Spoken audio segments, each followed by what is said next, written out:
हमारे लिए सबसे बड़ी बिटिया है।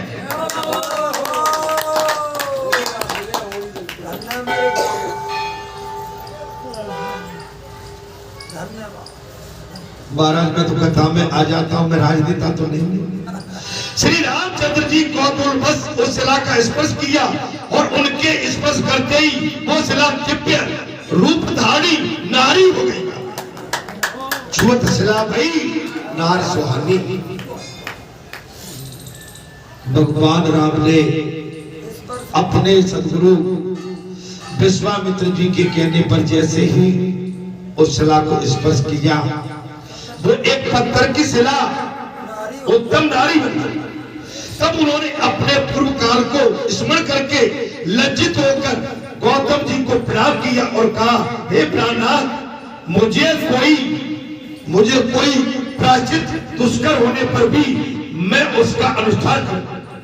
मुझे प्रायश्चित करने का कोई अनुष्ठान या स्थान बताएं जिससे मुझसे जो भूल हुई है मैं उसका पश्चाताप कर सकूं। अग्नि के फेरे एक बार हो, एक बार। धर्म की पत्नी एक बार होती है, वो भी अग्नि को सच्ची 7 फेरे के साथ। भैया बैठ, ये लाता था जे उसका पिता अपनी बेटी का कन्यादान करता है अग्नि के सामने। कैसे महाराज? अग्नि के। इसलिए मेरी माताओं एक चीज मैं और कह देता हूं, अगर मेरे भाग्य में कुछ अच्छा नहीं है तो जब भी मैं भगवान का प्रसाद मान लूं कि मेरे भाग्य में अच्छा है ही नहीं, उसको भी भगवान का प्रसाद मान के ग्रहण कर लेना चाहिए। मेरी बेटियों, मेरी बहनों, अपने वेदों में, अपने सनातन में, अपनी संस्कृति में पतिव्रता और पति धर्म केवल एक बार धारण किया जाता है, केवल एक बार।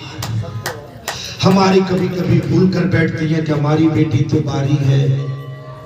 नहीं नहीं नहीं, ये तुमने क्या कर दिया? उसका कर्म करा दिया। उसे उपासना करनी थी, उसे साधना करनी थी। अगर उसके भाग में यही बना था तो उसको भोग दे दिया।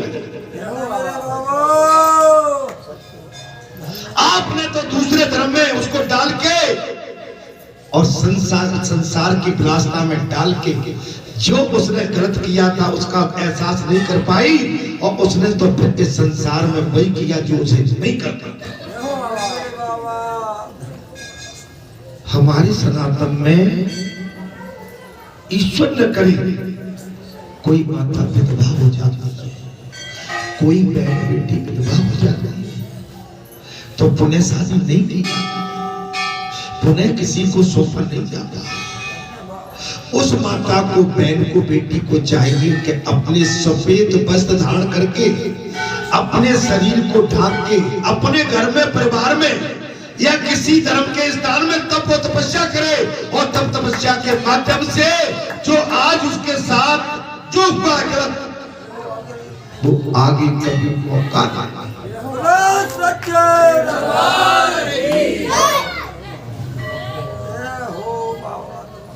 मैंने कई बार कहा है कथा में, हमारी माताओं का किसी कारणवश मुझे अच्छा नहीं लगता, दुर्भाग्यवश अगर पति उसके सामने चला जाता है तो समझ लो उसका पूरा संसार चला गया। फिर उसको रंग बिरंगे कपड़े पहनने की अनुमति हमारा सनातन धर्म नहीं देता। मैंने बुरा तो नहीं कह दिया। मेरी बेटियों, मुझे माफ करना, मैं कान पकड़ लूंगा तुम्हारे सामने, तुम्हारे चरणों की रक्षा करूंगा, लेकिन इस व्यासपीठ में मैं वही बात कहूंगा जो धर्म कहता है। मेरा इतना कहने पर भी अभी हमारी माताएं कुछ सावधान नहीं हुई। कुछ मैं गलत तो नहीं? क्या आज मैंने जो सफेद वस्त्र धारण की है तो मैं बुरा लग रहा हूँ क्या तुम्हें? क्या आज मैंने गेरुआ नहीं पहने तो क्या मैं संत रूपी, मैं संत स्वभाव से हट गया? अरे संत तो मन में रहता है, शांति तो मन में होती है, जी चलता तो कटौती में करता है। ये हमारी संस्कृति है। मैंने इसलिए कहा है कि एक भूलवश अहिल्या ने जानबूझ के इंद्र के साथ गलत काम नहीं किया था। इंद्र ने छल से एक पराई नारी के साथ कुकर्म किया, उसका दोष नहीं था। लेकिन इसके पश्चात भी अहिल्या कह रही है, प्रभु मुझे प्रायश्चित करने के लिए कोई मुझे मूल मंत्र दे या स्थान बताए जहां मैं अपना प्रायश्चित कर पाऊं, जो मैंने परपुरुष के साथ ये गलत काम किया। मैंने बात यहां चलाई, मुझे माफ करना। अच्छा एक बात बताओ, एक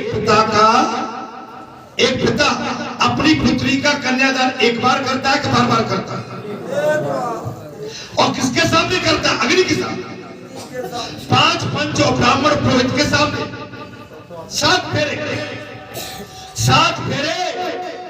माने सप्तऋषि के सामने, सप्तऋषियों को। अब क्या किसी कारणवश कोई गलत काम हो जाए तो क्या उस बेटी को हम किसी दूसरे के गले से मर दें?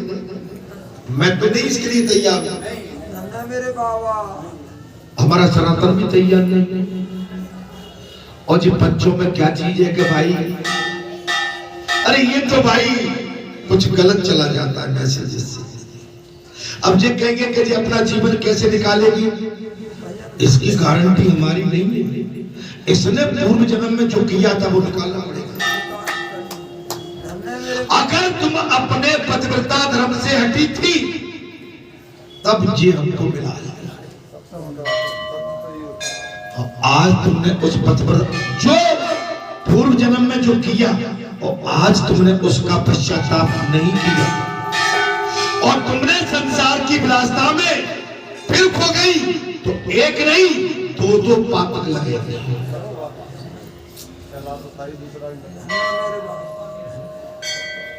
तो भैया मुझे मारोगे तो नहीं? मैं तो वही बात बता रहा हूं, ऐसा नहीं कि आज हमारी ऐसी बेटी नहीं है, आज भी हमारी बहादुर बेटी है जो यंग में, जो जवानी में ही विधवा होकर बैठी है। लेकिन मजाल है कि उन्होंने अपना मन किसी परपुरुष के साथ, अपने माता पिता, अपने खानदान को नीचा दिखाने के लिए अपना किसी दूसरे के घर में जाके बैठी। आज भी जीवन निकालना। भैया कथा बात आ गई, कहां से मैंने कही है, मैंने नहीं कहना था। मैं किसी का मन दुखाने के लिए नहीं कह रहा हूं, मैं तो तुम्हें सच्चाई बता रहा हूं, इससे बचो। और जो ऐसा करती है, अच्छा एक बात कहते हैं, वो तो देवर के साथ कर दिया हमने। अरे भाई देवर जानते हो, बड़ी भाभी माँ के समान होती है। बड़ी भाभी माँ के समान होती है। अगर तुमने कहा कि तो भाई हमने, हमारा घर में छोटा बेटा था, ये तो तुमने और जानबूझ के बात करा।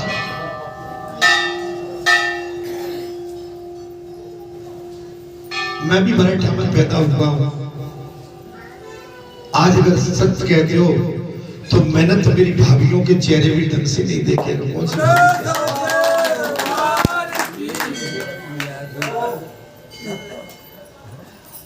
मराठा पैदा हुआ, मेरी भाभी लगती होंगी है, लेकिन मैंने अपनी भाभी माताओं के चेहरे भी ढंग से नहीं देखे कि मेरी भाभी कौन सी होंगी।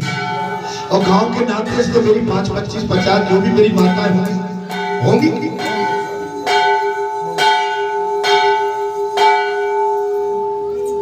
मैं तो मराठा में से ऐसे निकल गया था जैसे कोई एक अबोध बेटी, अबोध बालक बिल्कुल आप कहते बेदाग होके बैठा बस्ती से निकल गया। एक बात और भी कह देता हूं, ऐसा नहीं, मेरे जीवन में जब मैं जवानी में था, मैं पढ़ा लिखा कॉलेज में, मैं सर्विस में भी था, कई मौके मेरे सामने आए।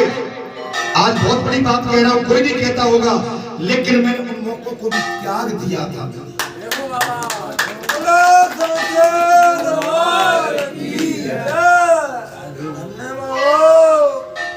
मेरी तरफ से नहीं, अब जो मैं नहीं कहना चाहता हूं, समझदार है।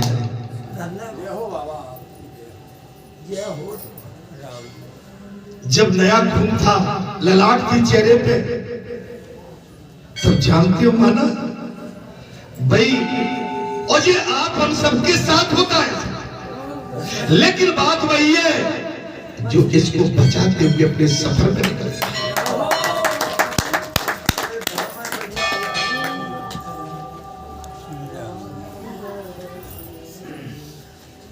महाराज जीवन ऐसे ही नहीं है, जीवन में कुछ सोचना पड़ता है, आज भी सोचना पड़ता है।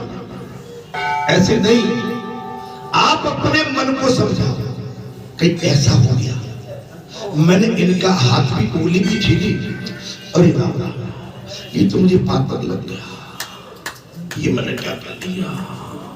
आप समझ लेना, उसके बाद आदमी रोता है, दिन रात पछताता है, दिन रात अपना सर पटकता है। जिनसे गलती हुई होगी वो बड़ी भांति से समझते हैं कि जब गलती होने के बाद आदमी कितना घायल हो जाता है।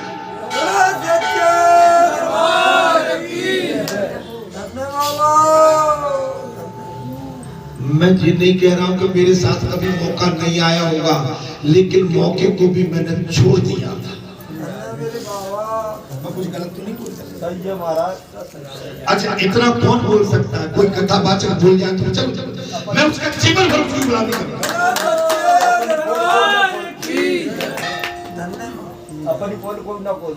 महाराज मैंने तो उन मौकों को छोड़ा, मैं ये भी कह रहा हूं कि मैंने मौकों का लाभ लिया, मैंने मौके छोड़े।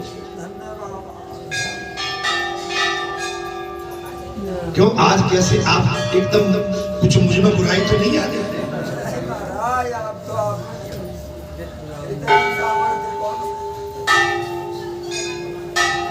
ये हम आपके सबके साथ जीवन में होता है। मैंने बात इसलिए कही है कि सावधान रहना। अगर आपका चरित्र नहीं है तो कुछ भी नहीं है। अगर आपका चरित्र खंडित है तो आपका जीवन भी खंडित है।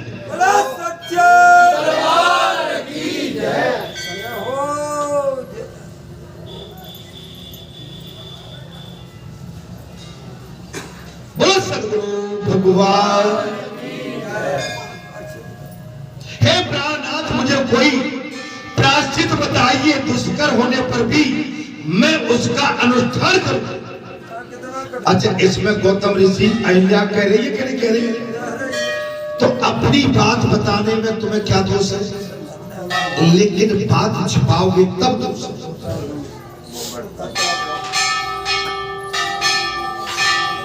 आज मेरा एक वजन बहुत बड़ा उतर गया जो मैं कई दिनों से कहना चाहता था।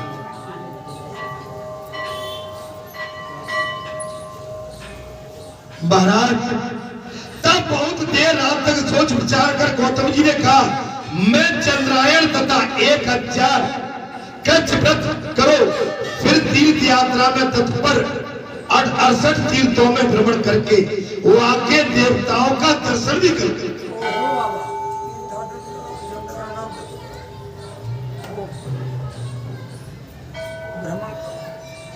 एक चीज मैं बताता हूं, यज्ञ अवस्था जो होती है ना, एक कल परसों संत बैठे थे मेरे पास आ गए, और ऐसे ही वो चूंकि ददरुगा धाम से जुड़ी है, ददरुगा पीठ से वो महाराज दीक्षित है, आके बोले महाराज, मैंने कहिए, बोले कुछ नहीं आपके दर्शन। कहा, बोले हम ददरुगा धाम से दीक्षित है महाराज जी से। बहुत अच्छी बात है, मुझसे क्या चाहता? बोले नहीं, उन्होंने साष्टांग किया। आके यहाँ। बोले महाराज कुछ थोड़ा हमें आगे का कुछ जो है मार्ग बतावे।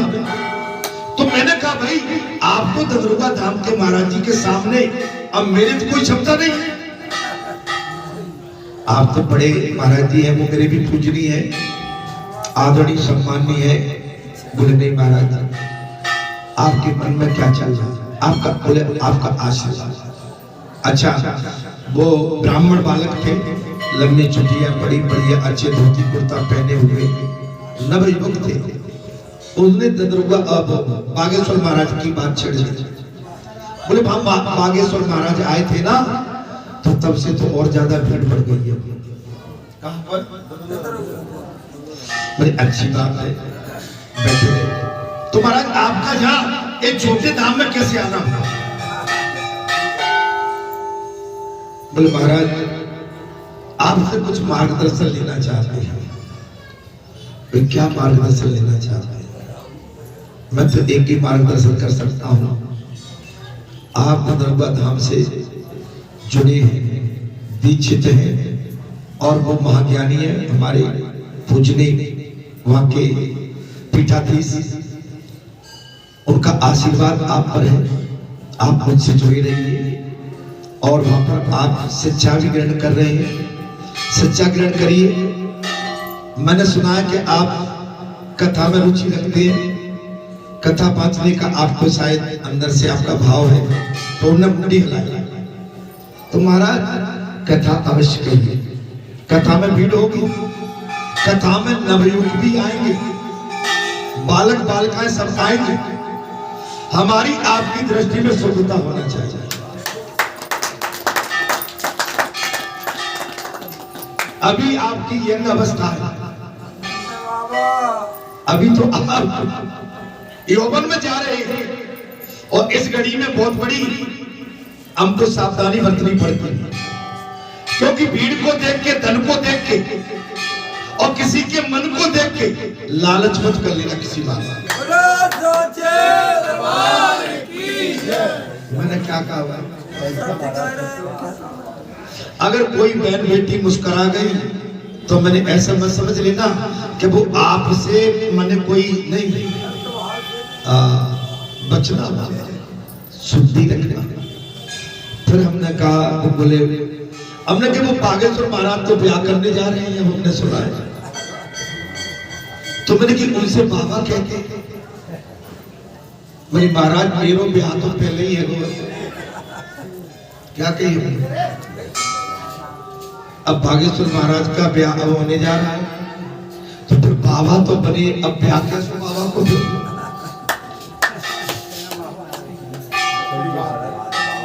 अब वो भी हनुमान जी के उपासक हैं आप।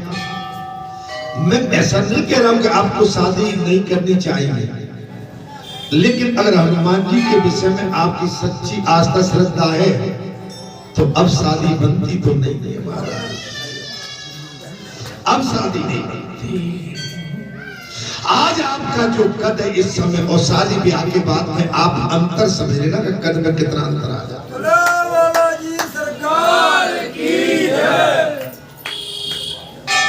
साथी कहूं मेरी भैया, अगर ब्याह से पहले बाबा की कृपा हो गई होती ना तो मैं फक्कड़ तो आज हूं, इससे भी बड़ा फक्कड़ होता।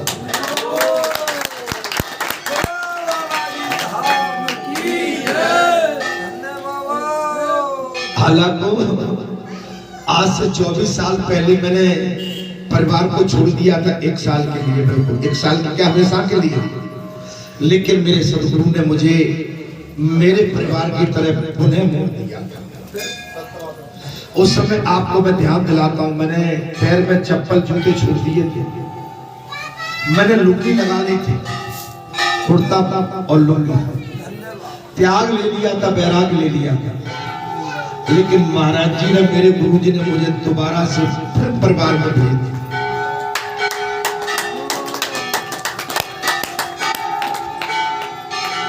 ये माने सदमार्ग और हनुमान जी का उपासक, और हनुमान जी क्या चाहते हैं आप एक बयान में 2 तलवार नहीं समझ सकते।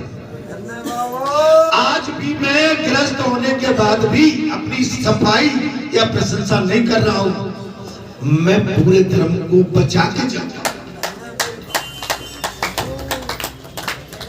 महाराज 100 चंद्रायण तथा 1000 कच्छ व्रत, फिर तीर्थ यात्रा में तत्पर 68 तीर्थों में भ्रमण करके वहां के देवताओं को दर्शन करूंगा।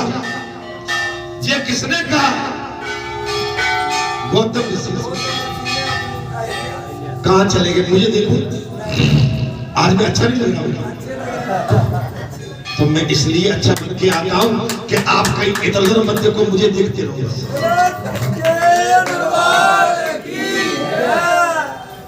मैं अच्छा बन के इसलिए मैं अच्छा बन के इसलिए आता हूं कि आपकी दृष्टि और कहीं नहीं जाए। और कहूं तो भाई काजल बाजल लगा के आ जाए कर।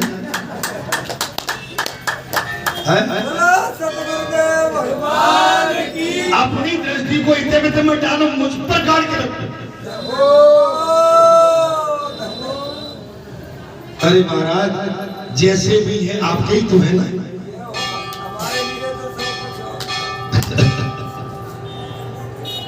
बहुत अच्छा कहकर अय्या ने मुनि की आज्ञा श्रोधार की और काशी आदि 68 तीर्थों में क्रमशः घूमती हुई वहां के शिवलिंगों की भक्ति पूर्वक पूजन की। अपने पति की आज्ञा, एक तो पत्थर की शिला और पत्थर की शिला के बाद पश्चाताप और पश्चाताप के बाद तीर्थ यात्रा, 68 तीर्थों की यात्रा। गौतम ऋषि की पत्नी अय्या घूमती रही, शिवलिंग का भक्ति पूर्वक पूजन किया है। आपसे हमसे कोई गलती हो जाए तो भगवान को नमन करो। आप पर अब मैं नाराज हो जाता हूं ना, आज मुझे बहुत पश्चाताप होता है, मैं रोता हूं, मैं अपने मन को कोसता हूं।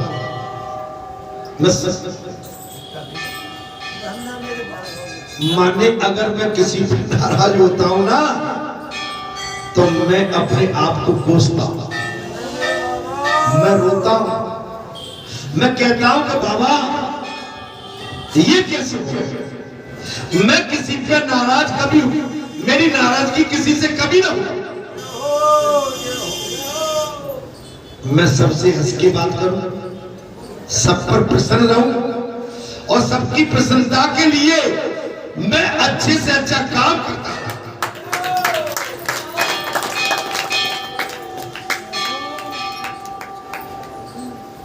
मैं कभी किसी लेवल पे जैसे काम करते थे, अभी 2-2.5 महीने काम चला, मैं नाराज नहीं हुआ।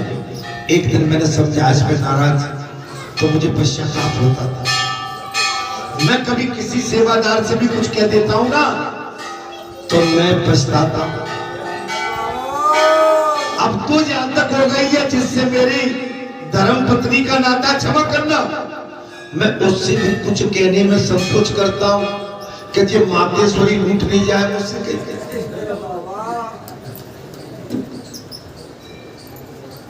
आप नहीं समझे?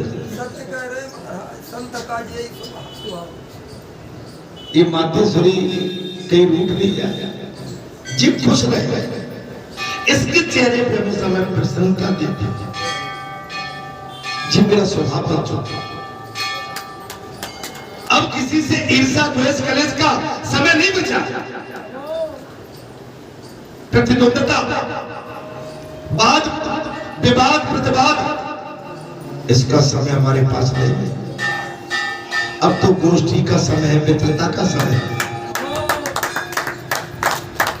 अब भगवान को तो देखो कि हनुमान बन गए, माता बन गए, कभी किसी के पुत्र बन जाते हैं, पुत्री बन जाते हैं, पत्नी, बेटी, बहू। आप देखो तो सही भगवान की लीला क्या अपरंपार है। आप बताइए कितने नाते बहन। महाराज या गौतम ऋषि की पत्नी पुत्री पश्चाताप कर रहे हैं, जबकि जानबूझ के अपराध नहीं हुआ, अनजाने में। कैसे हुआ? अनजाने में। उसके बाद भी प्रायश्चित कर रहे। हम जानबूझ के करने के बाद भी प्रायश्चित नहीं करते। कह दिया तो क्या हुआ? कह दिया, अरे भाई क्षमा मांग लो बच्चों में जाकर। क्यों मांगू? मैं छोटा हो जाऊंगा। अपने किए हुए का अगर बच्चों में क्या समाज में खड़े होकर भी क्षमा याचना कर दोगे तो तुम्हारा कद छोटा नहीं, तुम्हारा कद बहुत बड़ा होगा।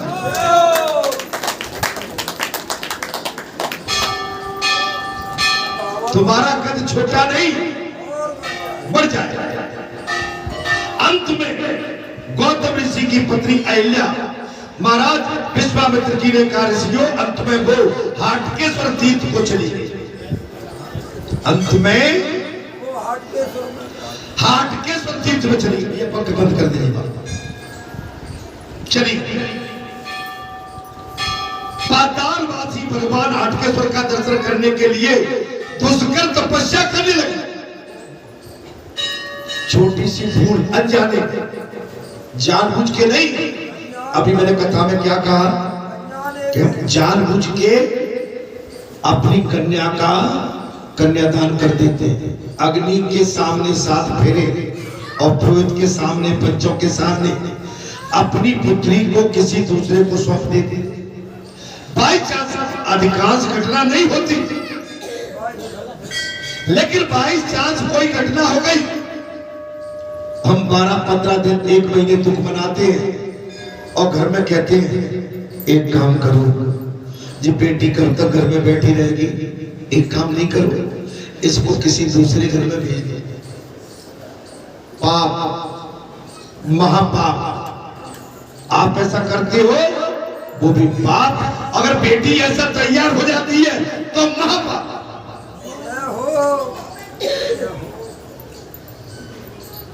क्यों भैया बुरा मान रहे हैं? क्या बात है? मैं तो वेद की बात बता रहा हूं आपको। जो जैसा करता है वो वैसा पाता है। जिसने जैसा किया है वैसा ही पाया। मैंने उदाहरण इसलिए दिया है, 1973 में मेरा ब्याह हुआ था।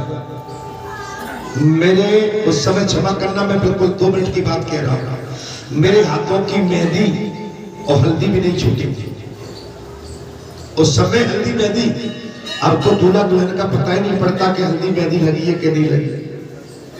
पुराने टाइम में तो हमारी माता 3 दिन पहले से बीवी से उठकर मेहंदी। महाराज मैं बहुत बीमार पड़ गया, अच्छा, और मुझे मालूम है कि मेरी मृत्यु तय है और मेरा जीवन बचने वाला नहीं है। लेकिन आज बहुत बड़ी बात कह रहा हूं। अरे एक पत्नी, एक धर्मपत्नी अपने पत्नी की पति की दीर्घ आयु के लिए भगवान से लड़ती है। लेकिन मैं सत्य बता रहा हूं कि मैं अपनी पत्नी के मांग में सिंदूर बना रहे, उसके लिए मैं भगवान से भिड़ गया था।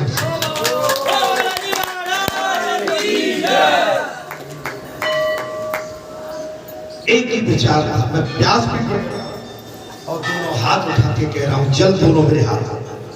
एक ही विचार था, मैं तो चला जाऊंगा, लेकिन मेरे हाथों की मेहंदी और हल्दी और जिसके साथ मेरी 7 भरकम मंडली है, उसके भी हाथों की मेहंदी हल्दी नहीं छूटी।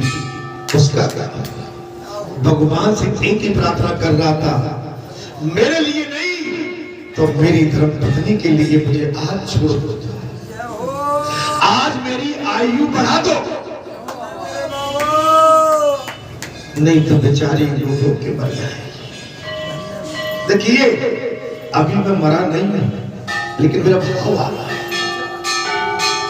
और मर जाता तो क्या होता, पीछे किसने किसकी जानी। लेकिन काल के मुंह में से ये साक्षी बैठे हैं, ये बैठे काल के मुंह से हीरा मुनिया और बालाजी मुझे बचा के आज मैं व्यासपीठ पर आज बैठा।